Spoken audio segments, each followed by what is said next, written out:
السلام عليكم ورحمة الله وبركاته. اللهم صل وسلم وبارك على سيدنا محمد. ازيكم حبايب الروحانية؟ ام جانا عاملين ايه؟ يا رب تكونوا بخير ان شاء الله. حبايبي الرسالة العاطفية او الكشف العاطفي هو طاقة مفتوحة، تشوفوه او تسمعوه في اي وقت وليكم بإذن الله. خدوها بشارة من العبد الشكور لله، ولا يعلم الغيب الا الله سبحانه وتعالى. تعالوا كده مع بعض اشوف لكم الطاقة النهاردة. ووقعة الحبيب وقعته سودة، وقعته سودة مع الطرف التالت تعتبر بهدلته، حرفيا اتبهدل الشخص ده حبايب قلبي، يمكن بيناجي عليكم بعزم ما فيه، وقاعد يقول لنفسه أنا اللي ضيعتها من إيدي، أنا اللي أستاهل كل حاجة تجرالي. يعني هو قاعد يقول لك كده، بيقول لك أنا أستاهل كل شيء يجرالي، سامحيني. يا ترى بقى هتسامحوه ولا لأ؟ يا ترى انتوا عندكم استعداد نفسي ان انتوا تسامحوا الشخص ده ولا مش قادرين؟ لو ما سامحتوهوش حقكم، لان انتوا اتمرمطتوا، الشخص ده عذبكم، وكأنها يا حبايب قلبي نهاية لتعب انتوا عشتوه او لمرحلة مؤذية الشخص ده وريها لكم. الشخص ده أذاكم جامد قوي، أذاكم نفسيا، بس في انتهاء هنا، انتهاء لمعاناة انت عشتها يا صاحب الرسالة. في هنا طاقة بتقول انك انت بتتحرر خلاص من قيود الماضي، او بتتحرر من القيود بتاعة الشخص ده. الشخص ده كان بيصطاد الطرف الثالث. بصوا، يمكن الطرف الثالث، يمكن انا عايزه اقول لكم على شيء، مظلومه زيها زيك. الطرف الثالث هنا يعني عملت للحبيب ما يعمل، بس هقولك على حاجه، هي تستاهل ليه؟ لانها خطفته منك. هي اللي حاولت وعفرت، وهي دلوقتي عماله تقول، بصي عماله تقول ايه، بتقول انا اتظلمت زيها، وما كنتش متخيلة اني انا في يوم من الايام هقف نفس الموقف اللي هي واقفة فيه. ما كنتش متخيلة ان انا هبقى في نفس الوضع ده. بتقوله انت خليت الناس تتفرج عليا، انت بهدلتني، انت عصبتني، انت خليت كل من اللي يسوى واللي ما يسواش يتفرج عليا. انا ذنبي ايه عشان عرفتك؟ ذنبي ايه عشان حبيتك؟ كل ده عشان انا حبيتك. هي بتقوله كده، بتقوله كمان ايه، بتقوله طيب ماشي انا هوريك، واذا انت مفكر انك انت بكده بتلعبني، انا كمان هعرف العبك كويس قوي.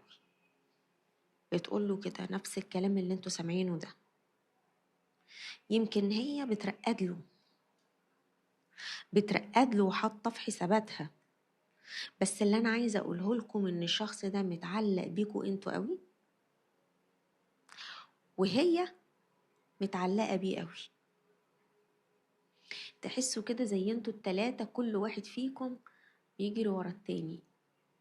يعني انت برضو خلي بالك، يعني متعلق بالحبيب مش ناسيه، بس هو عايزك انت، لكن مش قادر ياخد الخطوة دي. ليه؟ لان هو شخص جبان، شخص جبان، هو مش قادر يخطو على هذا الشيء، ولا قادر يخطو على هذه المرحلة. هو عمال يقول ايه؟ بيقول انا لازم اخد حقي منك. خلي بالك، بيقول انا لازم اخد حقي منها، لازم اعرفها وضعها، ولازم اعرفها ان اللي عملته معايا ده مش بالساهل. هو شايف من وجهة نظره ان هو بيحبك، ومن وجهة نظره برضو المتخلفة شايف انه هو زي ما هو بيحبها، بيحبك، بس هو بيفضلك انت اكتر. هو بيقول كده، بيقول انا بفضلها هي اكتر. فيها ايه لو كانت فضلت معايا وبقينا احنا التلاتة مع بعض؟ يعني هو بيحط في دماغه كده، حاطط في دماغه الطاقة دي، طاقة ان هو يبقى موجود معاكي ومعاها في نفس الوقت. يعني انتوا عمركم شفتوا كده؟ البعض منكم يا اما في تباعد معاه يا اما في بلوك، بس هو كشخص هو صعب قوي، صعب، وتركيبته صعبة، تركيبته مش سهلة، دي تركيبة حد مش سهل خالص. واخدين بالكم؟ دي تركيبة شخص عايز كل حاجة تجيله لغاية عنده. خلي بالكم من النقطة دي، عايز كل شيء هو اللي يجيله لغاية عنده، وعايزك انت اللي تجري وراه.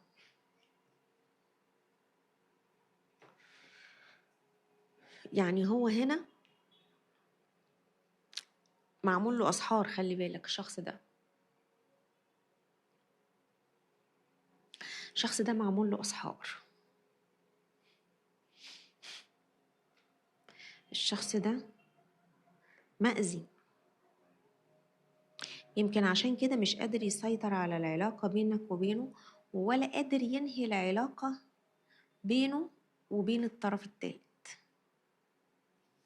لا قادر يسيبها ولا قادر يسيبك، وده اللي مخلي الشخص ده مش عارف يبعد ولا عارف يتحرر،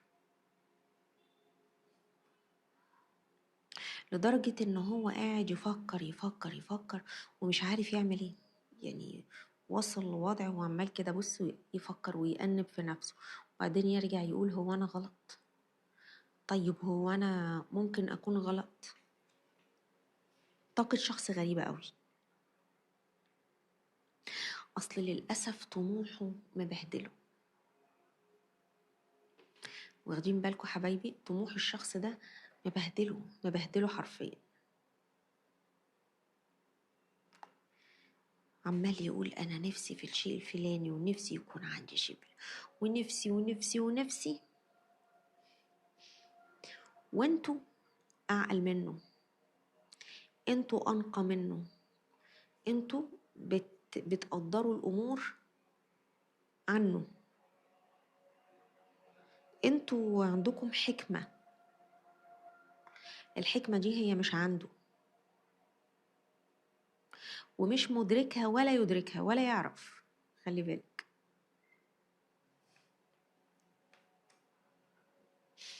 الشخص ده أذي نفسه،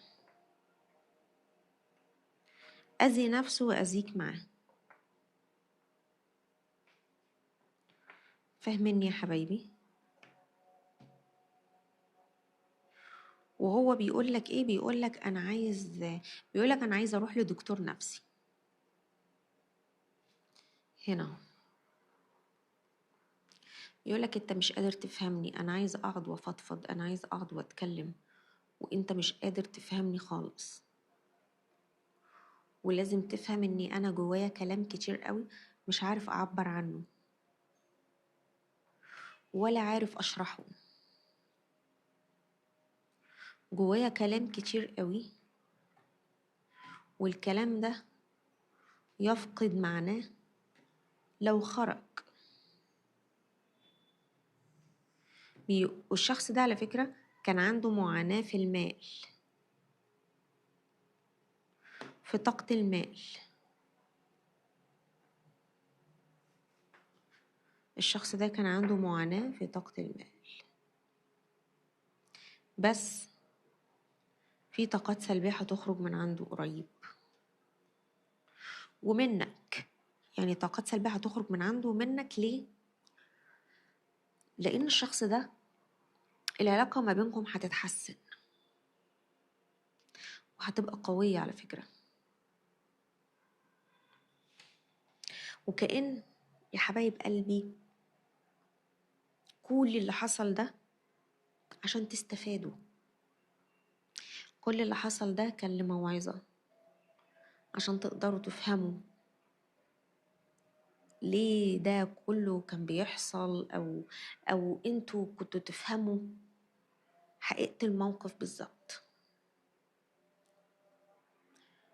الشخص ده يمكن إحساسه بيقولك أنا إحساسي عمري ما اتغير من ناحيتك، والطرف الثالث بيقولك عليها، بيقولك إنها مهما تعمل مستحيل تغيرني أو تبعدني عنك. بيقولك سامحني أنا اتعلمت الدرس، بيقولك كده. على فكرة انتوا محسودين، انتوا محسودين، انتوا الاتنين. وهنا حبيبك عنده مس عاشق، خلي بالك من النقطة دي. حبيبك عنده مس عاشق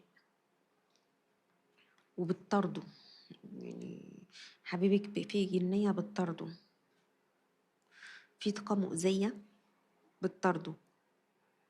هو يعني أنا شايفة إنه قاصر بقلب الطرف الثالث. الطاقة بتاعتكم صعبة قوي، تتخيلوا؟ الطاقة بتاعتكم دي قوية جدا وصعبة، وفيها طاقات مس، وفيها طاقات حسد وجن عاشق كتيرة قوي، وسحر، لدرجة إنها ضغطت على دماغي. فطاقتكم صعبة، أو طاقة الحبيب نفسه، وهو مش عاطي لنفسه راحة للأسف. الشخص ده يمكن متكاتف أو مترابط مع أشخاص أو أهله مش كويسين. أهل الشخص ده مش كويسين، بس انتي هتتحرري منهم. يعني شوفي أهله المؤذيين، شايفة قاعدلك بصلك ازاي؟ شايفة؟ انتي هتتحرري منهم يا حبيبتي. على فكرة التتويب ده بسبب الحسد اللي عندكم حسد جامد قوي، محسودين انتوا الاتنين، سواء انت او الحبيب عندكم حسد قوي. بس انتي هتتحرري يا حبيبة قلبي، هتشوفي النور، هتخرجي للدنيا بعد الكتمة والزهق اللي انتي كنت فيه، والحالة النفسية المهببة ب60 نيلة اللي كنت فيها، بعد الخناق اللي دار بينك وبينه. كان في خناق داير بينك وبينه، كل ده انت هتنسيه، وكل ده انت يعني هيعدي. واللهم صل على النبي، هتنسيه انت وهو. هو عمال يقولك كده، بيقولك انت اوعي تنسي اللي حصل بيني وبينك. اذا كنت انت نسيتيه انا مش هنساه. وزعلان قوي من الاخر موقف كان بينك وبينه. بس هو بيقولك حاجه هنا، بيقولك سامحيني ان انا ما مشيت ورا كلام الناس اللي ملاش لازمه.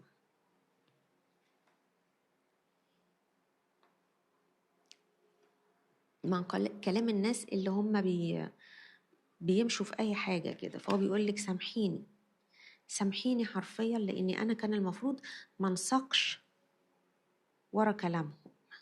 بيقولك كده، بيقولك كان المفروض اني افهم حدودي واني اعرف حدودي. بيقولك انا كنت متخيل ان انا انسان قوي، وكنت متخيل ان حبك ليا حب قوي، وما كنتش عارف انك انت ممكن تبيعيني لو انا خنتك. وبيعترف بالخيانة على فكرة، بيعترف بيها. الشخص ده بيبقى مع الطرف الثالث وهيمن وسرحان فيكي انت، بيبقى مش عايزها، ويعني هي تبقى بتكلمه بس هو تايه فيكي انت. الشخص ده بيقولك انا مسيري اخد خطوة وراجع لك، لاني مش هقدر استنى اكتر من كده. بيقولك انا ببكي على فقدانك، ببكي على فقدانك. وبيقولك انا هخلي الدنيا كلها تعرف بحبي وحبك، ورجع لك بإذن الله. شكرا ليكم يا حبايب قلبي. انتظروني في رسالة بكرة أو كشف عاطفي بتاع بكرة.